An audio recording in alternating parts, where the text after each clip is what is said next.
Today, we're going to reach into the mailbag, and we have a question from Seth.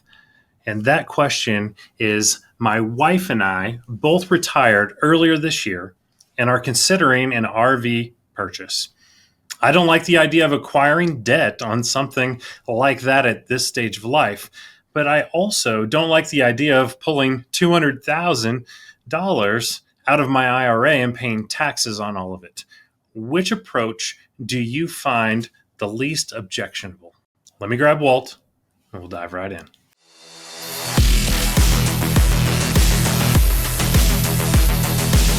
Welcome back to Power Your Retirement, the show that helps you get to and through retirement with more confidence. I'm Walter Storholt alongside Steve Smith, certified financial planner. And Steve, you're well qualified to answer this question today from Seth about wanting that RV and pulling out $200K. So they're getting a nice one, but worried about the taxes, worried about then also just taking on some debt, it sounds like, as part of that purchase as they head into retirement. So a few moving parts to this question.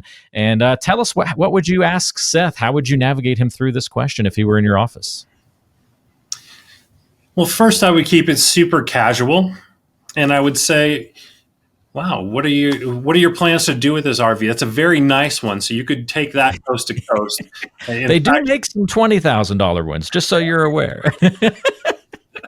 Yes. So I'm thinking, I also was going to let him know that you can't float it to Spain, in case you had that on your, anyways. But that's right. Is that the duck boat RV that you can opt for? Yes. So it must have some hovercraft underneath it or something. Yeah. I love it. But no, I'd want to figure out, what are they going to do? Just in case they say something like, we're going to sell our house and buy a small house, and eventually once it's sold, you never know exactly. So I always ask those questions of what does it mean to them? What are they planning to do? How much time on the road? Where would you store this monstrosity?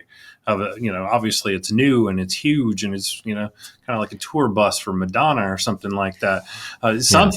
But so I would find out the story and see if I could start to make some sense out of what they're talking about as far as, that retirement plan and, the value of it. And then once we get into that, of course, I probably wouldn't start at 20,000, but I would say, what does it look like if it, is a couple years old? Because these are highly depreciable assets. And if you're planning to go, I'm just going to throw this in there, you're planning to do this for the next 5 years. If you had a 2-year-old one, 7 years, rather than selling it or passing it on or whatever in 5 years, it would be fairly new the whole time you're using it. So that's why I would ask a lot of those questions of what are they going to do with it, and how important is it to them, for sure. Makes a lot of sense. It sounds like one of his big concerns is taking on debt, which makes me think they don't have, obviously, the $200K to make the purchase, but they have some money because they're pulling money out of an account also to help cover. So a little bit of cash, a little bit, or a lot of cash and a lot of loan maybe to cover this thing.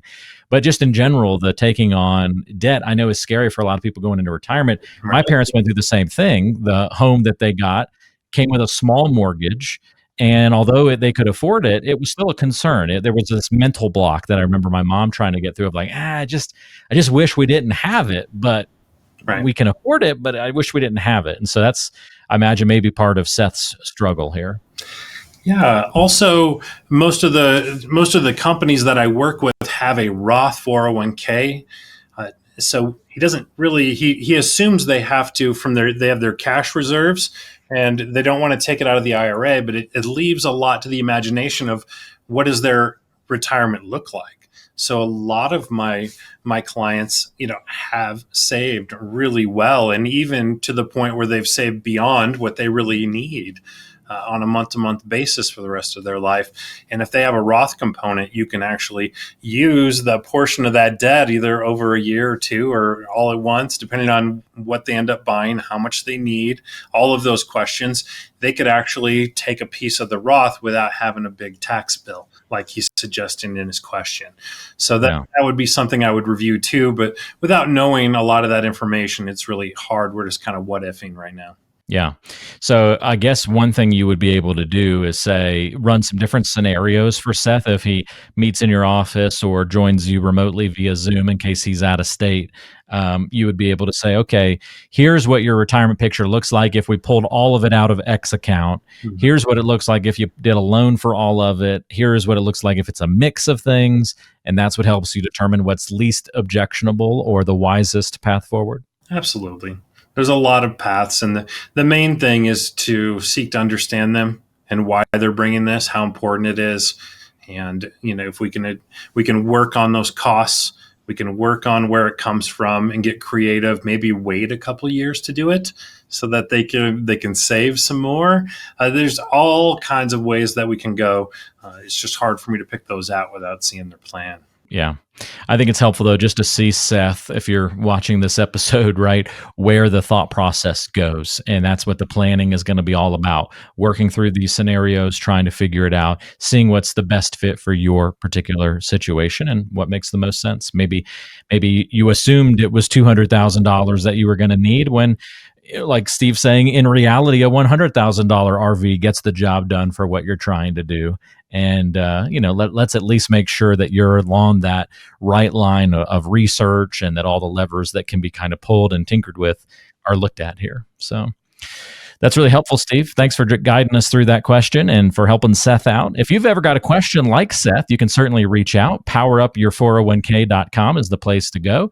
Not only can you ask questions on the site and hit the contact button, but you can order a retirement toolkit while you're there. That comes with Steve's book that's going to walk you through really important parts of the retirement planning and financial planning process, developing the right mindset, all of those kinds of things.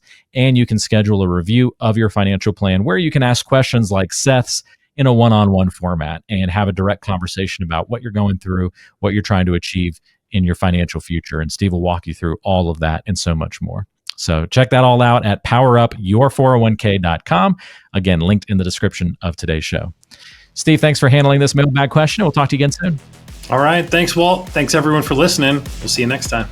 This podcast is provided by Powerhouse Financial Advisors, an independent firm with advisory services offered through Parsonex Advisory Services, Inc., PAS, a federally registered investment advisor. The information provided is for informational and educational purposes only and should not be considered as personalized investment advice. PAS does not guarantee the accuracy, completeness, or suitability of this information for your specific circumstances. Investment decisions should be based on an individual's goals, time horizon, and risk tolerance. Past performance is not indicative of future results, and all investments carry a degree of risk, including the potential loss of principal.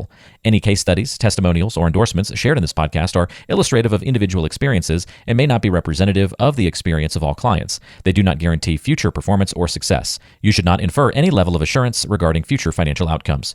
Listeners should consult with a qualified financial, tax, or legal professional before making any investment decisions.